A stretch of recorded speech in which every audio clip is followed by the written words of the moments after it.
Hi there. Welcome back to another episode of Behind the Why Shorts. Today I want to talk to you about the concept of truth. Why? Because truth matters. And as we're looking at this environment we're in today with the election only being about a week, 2-3 weeks away right now, maybe 19, 20 days, truth is mattering more, and more. So join me as we get behind the why.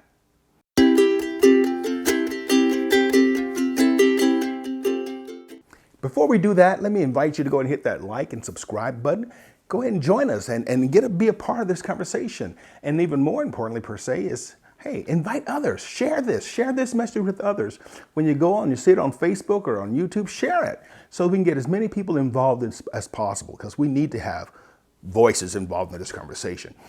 As we said before, it's not so much as I want to change your mind, as much as I want to make you think. Let's talk about truth. Well, I have in my hand here a copy of the U.S. Constitution, and it just struck me as really odd as we are into this Senate hearing with Judge Barrett, and I hear so many of the leftist leaders trying to get her to promise to violate the Constitution. Now, hold on, don't lose me on this. We hear them say things like, "What if I bring a case before you, and the Constitution says 1, 2, or 3, would you have empathy with this victim and then rules so you could be in favor of the victim?"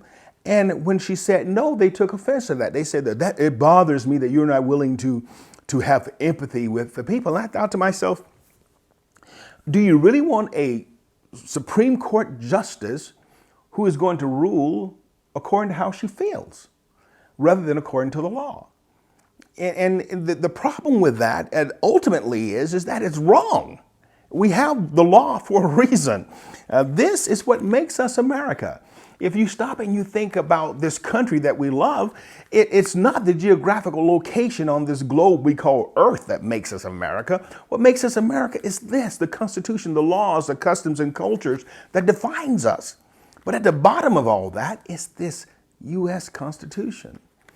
And it bothers me, and I hope it bothers you, when we have our elected officials, those who are responsible for creating this and upholding the law, who are so willy-nilly willing to have the law trampled on or even disregarded.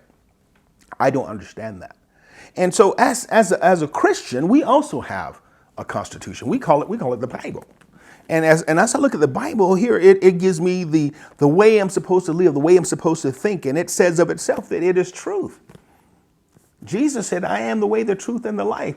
And he who comes to me there's no other way than to come to the Father." So when we think about that as a ruling document, then it tells us as Christians how we're supposed to live. It's not a suggestion. It's not a good idea. This is the rule for Christianity. But what I see happening here in this American village, it's the same thing I see happening with this Constitution. We have American citizens, and now, speaking of lawmakers, leaders, who are willing to disregard this Constitution because they have a certain way they want to live. They say that this Constitution is to be interpreted by the current culture in which we're living. And you think about that. If that was true, think about the South of the 60s.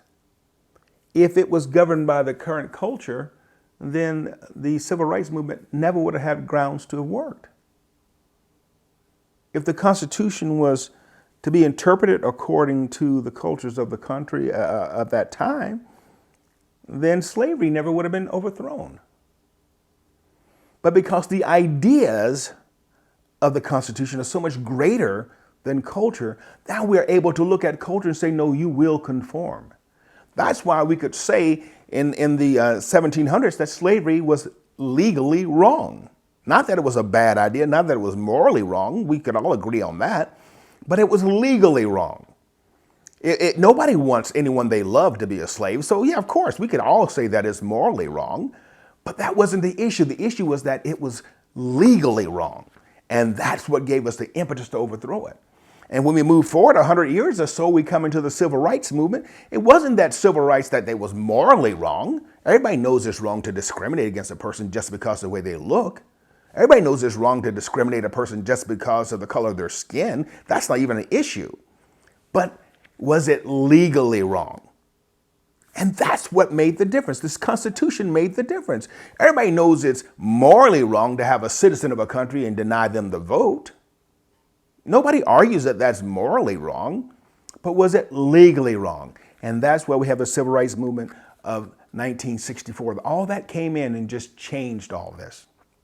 Why? Because we had a constitution that enforced it, that gave the parties, the players, the power, the leverage to move culture. Now we come into a time where we hear it said, well, the Constitution is a living document. We can reinterpret it as we live. And if that's the case, then the Constitution ceases to be the Constitution. In the same way, in so many ways, sad to say it, but the Bible has ceased to be the Word of God. We have a lot of churches around this country who have the Bible. They quote from it. They memorize it. Some of them even have their names and addresses stamped on them. But they don't submit to it. They don't surrender to it. So it's just another living document. So in the guise of this living document, you'll have people who call themselves Christians who says, I will support a candidate who has vowed to kill babies, who has vowed to say, I will kill babies from the moment of conception to delivery. I will make it legal for a woman or a doctor to take that baby's life for no other reason than the woman wants it gone. I've had Christians say to me, well, it's just another sin.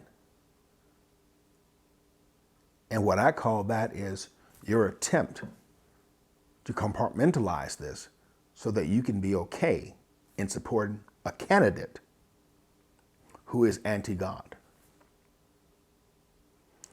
So when we look at that, and guys, I don't want to get off track because this is about the book. This is about the book. It's about the Constitution. We have this beautiful document that God inspired men to write. And it has given us the framework to become the greatest nation this world has ever known in a relatively short period of time.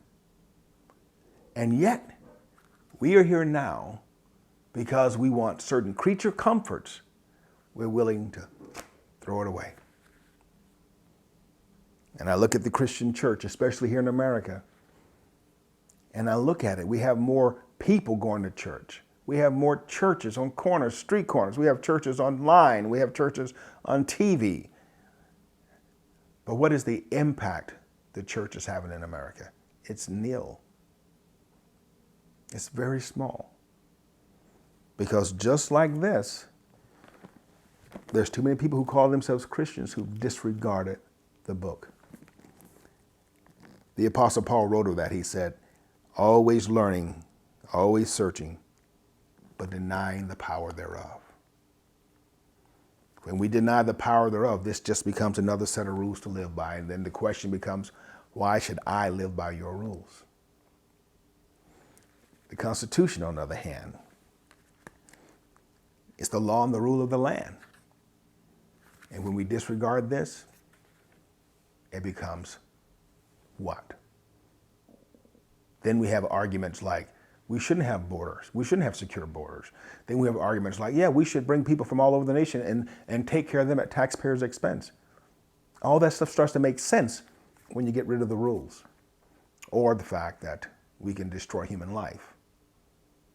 See, in the 1920s, going into the 30s, America was in a Great Depression, but so was Germany. And they had a constitutional crisis in Germany. And there was this young upstart who had all these great ideas. But in order to do that, for him to rise, he needed to have some rules changed in the Constitution for him to get the power and authority to do what he wanted to do. And his ideas were so electrifying, and he was such a charismatic personality that he was promising all this stuff. I'm going to take it from the rich and give it to the poor. I'm going to do all this stuff. And people violated their Constitution to give this man the power that he wanted. And eventually he began to do exactly what he promised. he got power, and then he began to turn that power to where he was the only one who had any power. And he did take from one segment of the population. He targeted the Jews. And he said, I can take their money. You can take their property. We're going to distribute it for the good of Germany.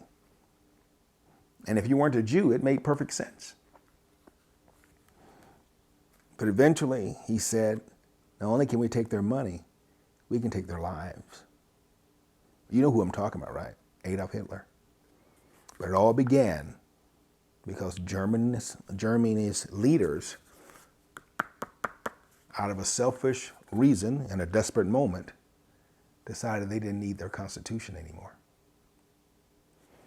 Thus the rise of the Third Reich. So as we go further into this election season, and even beyond that, if you are a child of God, remember your Constitution. What is it that governs your life? If you're a Christian, this is it. So until next time, I want to invite you to take the time to get behind the why. Why are your leaders so anxious to get rid of this? Think about it. Get behind the why. Until next time, God bless you. Peace. I'm out.